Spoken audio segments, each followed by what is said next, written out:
Oke guys, selamat datang lagi di channel Noah Bos Larkbird.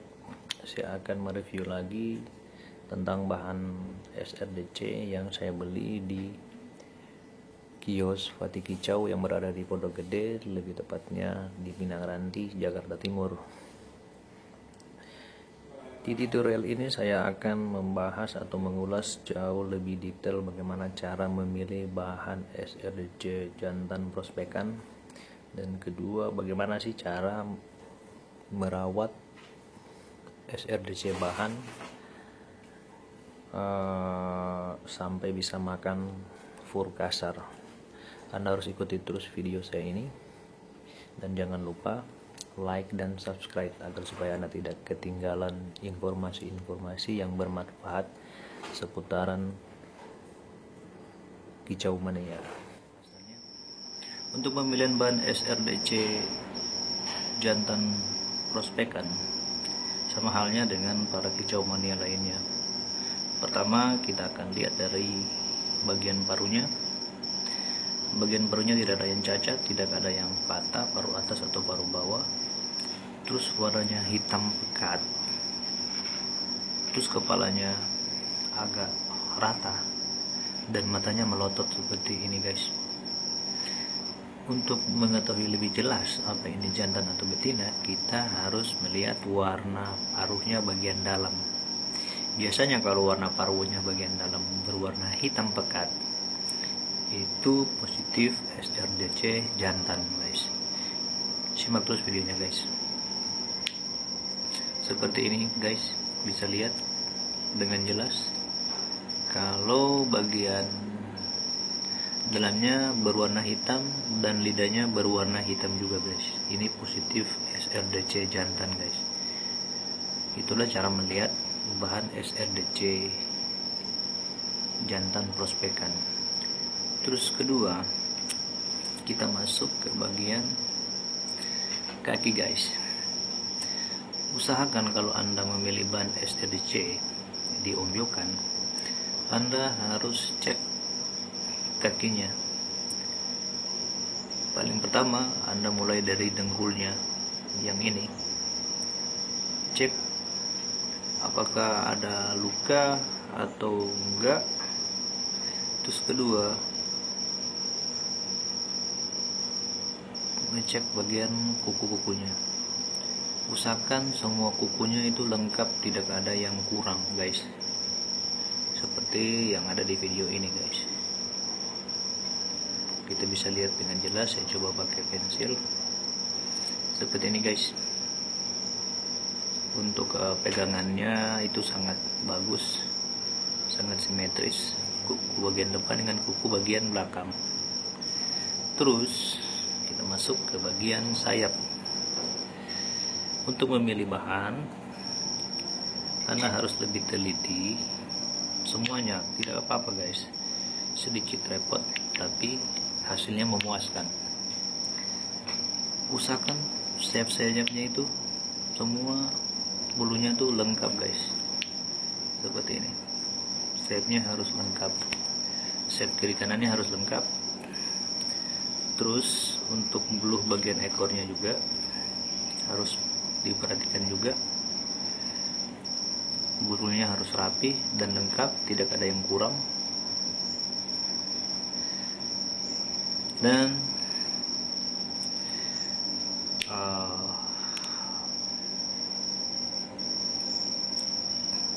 bagian tubuhnya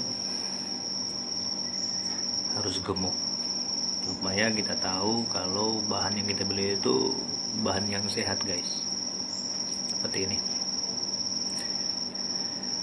Biasanya guys, perbedaan SRDC betina dengan jantan bisa lihat juga dari segi bulunya guys, seperti ini.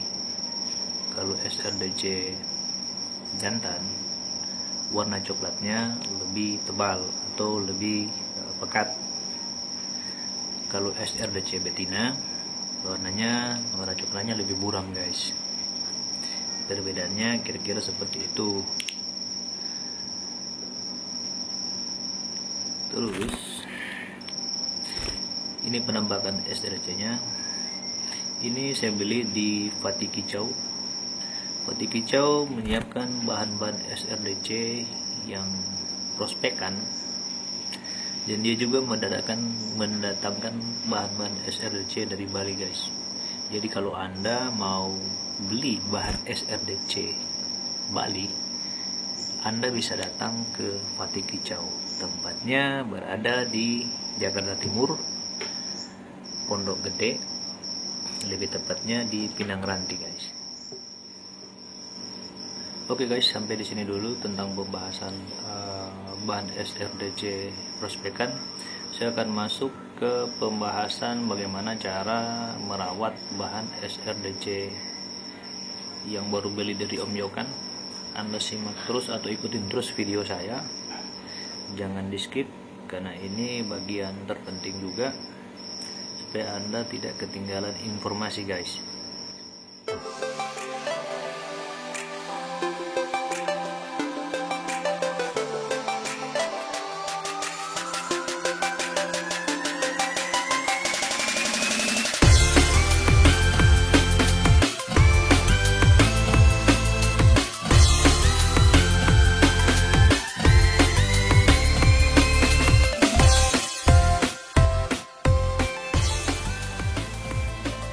Cukup dibasahin sedikit saja guys,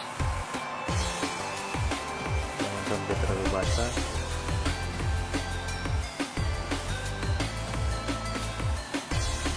Setelah itu kita angkat lagi atau kita ambil lagi SRDC nya.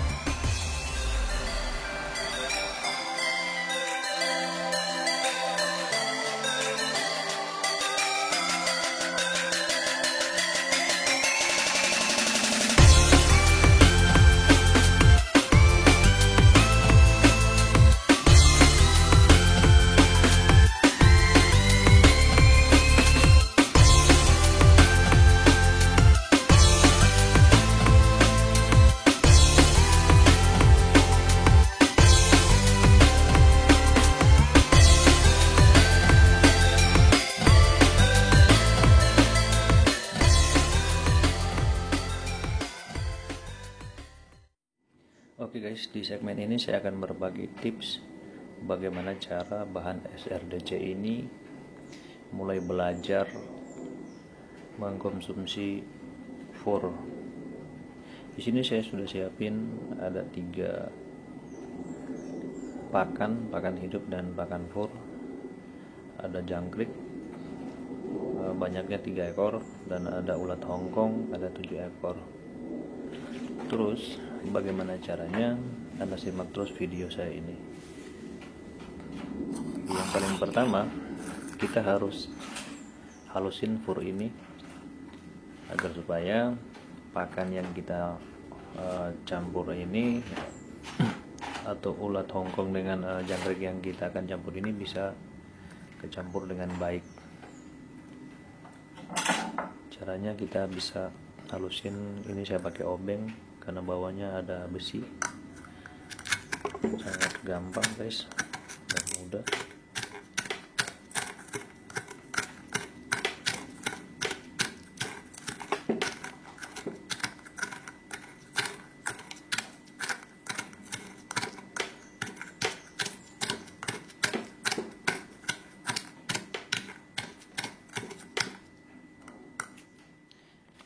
Agar supaya sahabat kicau tidak tanya sehalus apa yang harus dihalusin, saya akan kasih contoh seperti ini. Tidak terlalu halus, tidak terlalu kasar. Oke, setelah sudah dihalusin, kita akan campur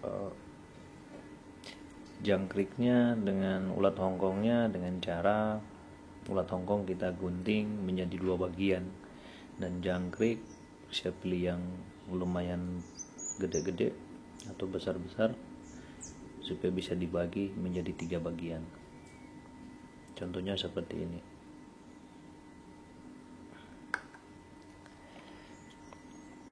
Setelah itu guys, barulah kita mulai mengaduk atau mulai campur. Usahakan furnya itu nempel di jangkriknya dengan ulatnya harus menempel rata guys, supaya si burung ini kalau dia makan ulatnya atau jangkriknya, setidaknya ada fur yang menempel di pakan itu. Ini Anda harus lakukan setiap hari selama seminggu atau mungkin selama 2 minggu. Harus rutin. Setiap jangkrik dengan ulat hongkongnya habis, Anda harus tambah lagi dengan melakukan hal yang sama. Oke guys, sekarang kita akan berikan pakan yang sudah dicampur ini ke burung yang tadi kita jemur. Sekarang lagi diangin-anginkan burungnya guys, tinggal kita kasih pakannya, pasti dia makan dengan lahap.